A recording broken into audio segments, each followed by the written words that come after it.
Perjalanan tim Indonesiaku untuk sampai ke desa Juhu tidaklah mudah. 2 hari perjalanan yang sangat melelahkan harus kami tempuh. Jalanan hutan dan gelap malam harus kami rasakan di tengah hutan. Hingga akhirnya kami tiba di desa tertinggi di Pegunungan Meratus. Desa Juhu berada di jantung Pegunungan Meratus. Desa Juhu adalah satu-satunya desa yang ada di sini.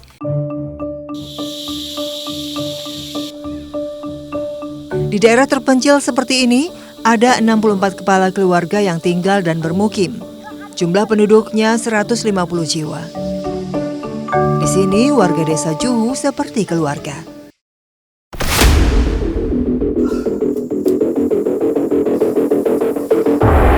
Tak kurang dari 46 kepala keluarga di Juhu tinggal menetap di dalam pondokan. Salah satunya adalah Pak Luging dan istrinya. Letak pondok yang dekat dengan ladang memang menguntungkan mereka. Namun di sisi lain, pondokan yang seadanya ini harus diakui jauh dari layak. Namun kini, mimpi mereka mempunyai rumah sudah di depan mata. Pemerintah mulai memberikan bantuan kepada warga yang tidak mempunyai rumah permanen. Tak ada lagi batang bambu sebagai dinding atau rumbia sebagai atapnya. Mereka tak harus bocor dan kedinginan malam hari.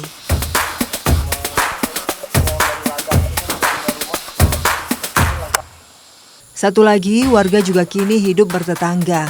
Walaupun resikonya, mereka harus berjalan lebih jauh ke ladang. Namun proyek ini belum sepenuhnya rampung. Baru beberapa rumah saja yang ditempati. Dan ada 2 bangunan lagi yang masih diselesaikan. Lagi-lagi jauh dan susahnya akses menuju Juhu menjadi alasannya. 4 bulan, Mbak. 4 bulan. Tapi karena kita di jalannya kan masalah jalannya, masalah tukangnya, kita kan jauh mengambil sampai dari Kembangan, dari Barabai, dari Batu Kambal untuk yang menajak rumah masyarakat Juhu. Sulitnya akses menuju desa Juhu bukan hanya menghambat pembangunan fisik rumah. Pemasangan pipa air juga ikut terhambat. Tak adanya komunikasi dengan kota kecamatan membuat pekerja hanya bisa menunggu kabar dari warga yang datang saat turun ke desa. Begitupun jika harus membeli bahan. Namun keterlambatan ini tidak membuat warga berpangku tangan. Mereka justru turut membantu meskipun hanya sekedar membawa pipa ke lokasi pembangunan. Pekerja merasa cukup terbantu. Semangat mereka begitu terasa. Bagaimana tidak, mereka harus menunggu hampir 5 bulan untuk mendapatkan pipa-pipa ini. Nantinya pipa ini akan mengalirkan air dari sungai dekat pemukiman. Saat ini, hanya ada 3 tukang yang bekerja memasang pipa. Tenaga mereka pun harus terbagi karena masih harus melanjutkan pembangunan rumah yang belum selesai. Baru bisa dipasang. Belum lagi cuaca yang seringkali tidak bersahabat. Kerap kali membuat pekerjaan mereka terhenti.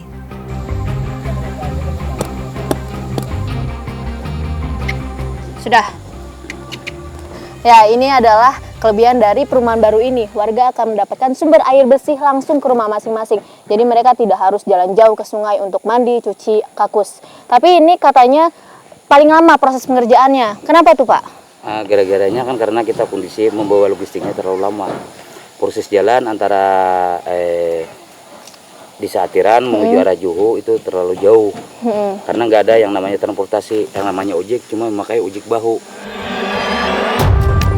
Hidup terisolir di Pegunungan Meratus memang menghambat segala pembangunan. Namun justru di tempat ini, tolong-menolong dan gotong royong dijalani warga sehari-hari. Area ini tadinya merupakan hutan yang ditumbuhi banyak pepohonan. Tidak heran masih banyak belukar di lahan seluas 1000 meter persegi ini. Karena hanya tinggal tersisa 2 rumah yang sebentar lagi selesai. Warga pun semangat mempersiapkan kampung baru di Juhu.